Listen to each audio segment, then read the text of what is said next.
So if we design our course outcome or our lesson outcome, we want them to be linked together so that we have a strategic alignment between the goal of the lesson and the goal of the course with the goal of the program that it exists in. And we'll use for our example today the general education program, but it could just as easily be the program of study that the student is in, the kinesiology program or the microbiology program or whatever that may be. And then we want to make sure that those outcomes are aligned with the mission of the institution. So when we start thinking about that, let's look at, for instance, one of those organizational, missional level outcomes. We want students who pursue the truth, and we want them to be able to pursue the truth by thinking clearly. That comes right out of the mission statement. Well, when we start thinking about how that might happen at the program level, the program says we want students who can think clearly.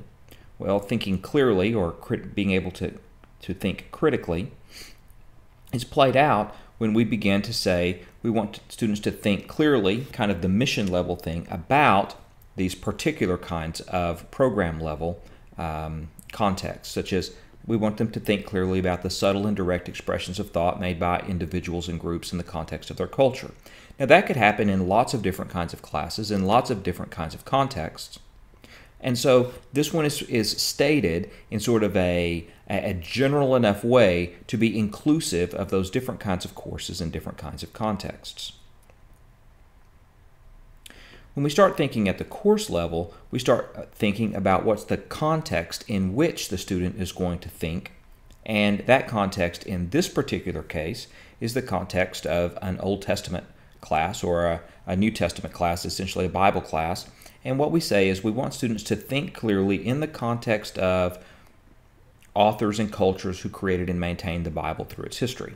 Okay, so that's the course level outcome.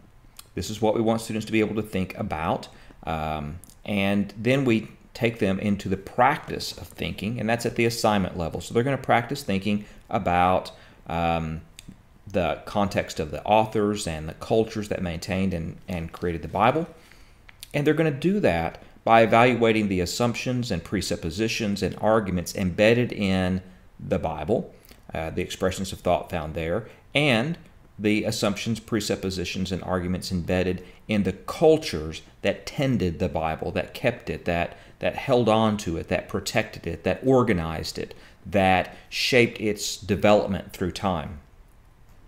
So the question becomes, that's all great, but so what? So what if we design these strategically linked outcomes? Well, the answer to so what, I think, is that SMART intended outcome statements promote SMART assignment development. And this presentation is brought to you by the General Education Council of Southern Nazarene University and the College of Teaching and Learning.